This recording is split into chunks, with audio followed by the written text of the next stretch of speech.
Perkenalkan, nama saya Martinus Agung Kristianto, pendamping sosial dari Kota Bekasi.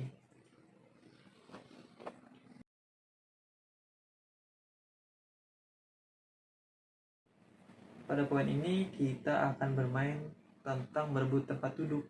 Nah, permainan ini masih berkaitan dengan lansia. Nah, nanti saya minta tolong secara sukarelawan dari masing-masing 3 kelompok ini, perwakilannya bisa maju ke sini ya Bu. Saya minta 3 orang. Nah, baik. Nah, di sini saya sudah siapkan tali, kain atau kafian di situ ya Bu, tinggal dipilih. Nah, di sebelah sana ada 2 kursi. Nah, baik. Nah, ayo Bu, silakan maju, siapa perwakilannya? Ya, baik. Di sini ada Ibu Ani, Ibu Yati, dan Ibu Desi. Nah, silakan berebut ya Bu bertiga. Untuk siapa-siapa ya, kira-kira yang mau diikat kakinya pakai tali atau kain tersebut ya Bu, yang sudah saya siapkan. Silakan Bu. Nah, ibu-ibu sambil menunggu teman-teman di sini mempersiapkannya, ibu-ibu tetap fokus ya mengamati proses permainan ini. Jangan sampai bengong atau tidak fokus. Baik. Siapa Bu jadinya yang diikat? Oh iya, Bu Yati. Nah, sudah siap ya Bu? Bu Ani, Bu Yati, dan Bu Desi. Nah, Bu Yati yang diikat. Nah, baik. Saya akan beri baba ya Bu. Nanti ketika saya beri baba, ibu bertiga langsung berjalan menggapai kursi yang ada di 2 kursi yang ada di sana. Baik. Saya hitung ya Bu. 1, 2, 3. Ya, silakan Bu. Ya, baik. Sudah sampai. Nah, Ibu Desi dan Ibu Ani sudah sampai di sana. Ya, baik. Ya, silakan Bu, dilepas lagi talinya. Ya. Baik, silakan Kakak duduk, enggak apa-apa. Terima kasih. Nah, kita tepuk mantul dulu ya untuk ibu-ibu, 3 orang ibu-ibu ini, Bu Ani, Bu Desi, dan Ibu Yati. Tepuk mantul. Mantul. Mantap betul. Nah, tadi kan Ibu sudah lihat dan mengamati ya Bu proses permainan tadi yang diilustrasikan oleh ibu-ibu yang ada di samping saya ini. Nah, saya akan memberi kesempatan untuk ibu-ibu menanggapi. Kira-kira permainan tadi tuh apa sih Bu? Nah, baik Ibu Putih.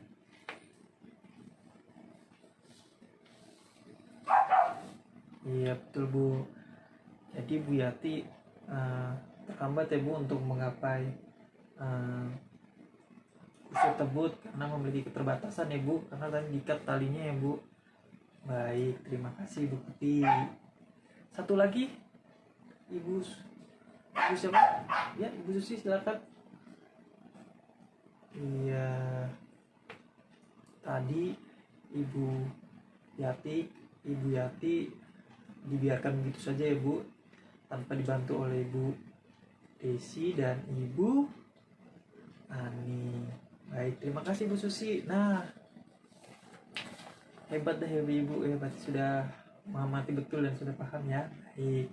Nah, jadi dalam proses permainan ini saya menganalogikan bahwa orang yang kakinya diikat tadi, Ibu Yati ini adalah seorang lansia, dan 2 orang tadi itu orang muda atau orang bukan lansia yang masih memiliki kapasitas dan fisik yang masih kuat dan kemampuan yang masih bisa menjalankan fungsi sosialnya ya Bu. Nah, sedangkan tadi Bu Yati kan agak kesulitan ya Bu tadi. Nah iya, untuk berjalan saja. Nah itu tadi analoginya seperti itu. Nah, saya kasih contoh sedikit ya Bu. Nah, ketika kita naik kendaraan umum, transportasi, nah, bis kota. Nah, ketika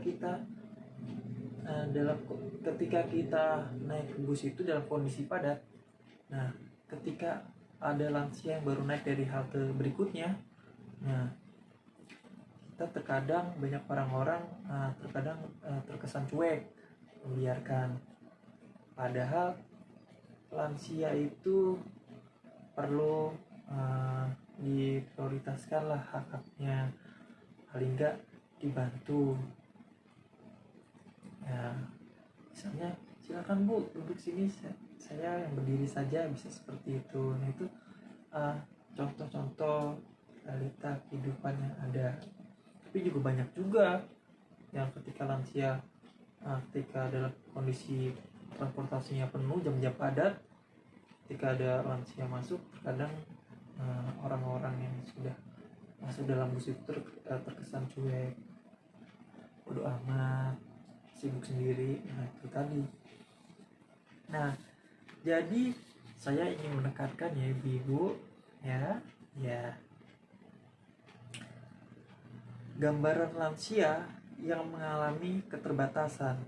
Nah jadi yang ibu Yati tadi itu menggambarkan lansia yang mengalami keterbatasan, yang seringkali hak-haknya dilanggar oleh orang-orang yang kurang memahami keterbatasan dan kebutuhan lansia. Seperti itu ya Bu, udah dipahami bukan? Nah, selanjutnya kita akan masuk ke flip chart nomor 7 ya Bu, terkait dengan penelantaran lansia. Nah, jadi penelantaran lansia ini merupakan tindakan orang di sekitar lansia yang membiarkan lansia tidak terpenuhinya hak-hak sebagai manusia.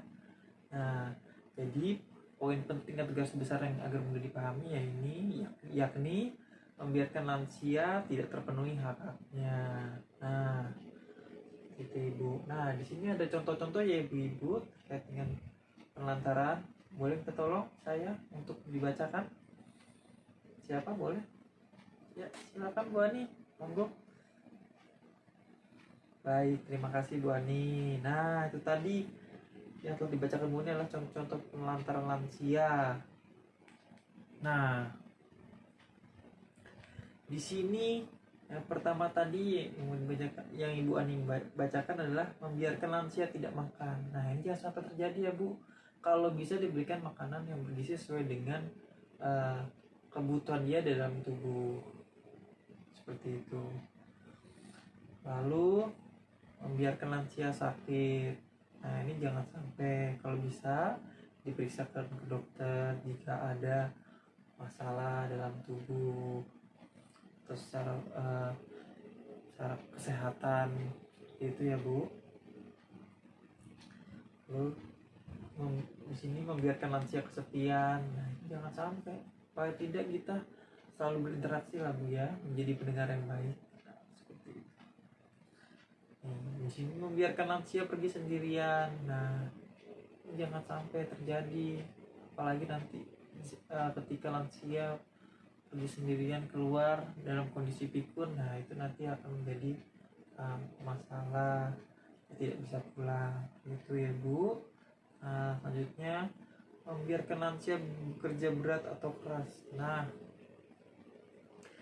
kembali lagi kita harus menyesuaikan dengan kemampuan dan kapasitas lansia.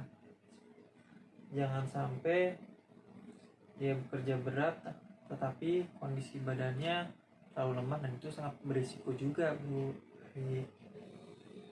Lalu tidak memberikan kesempatan beribadah, jangan sampai juga.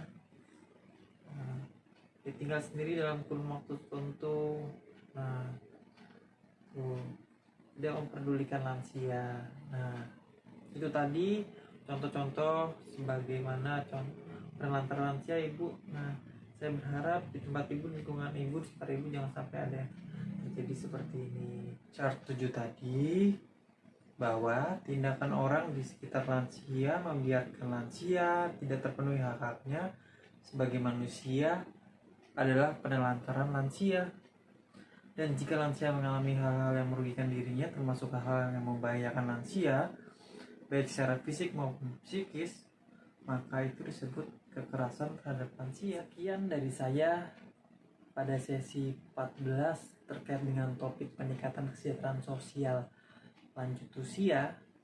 Pada langkah ketiga, memahami lansia pada poin 13 dan 14.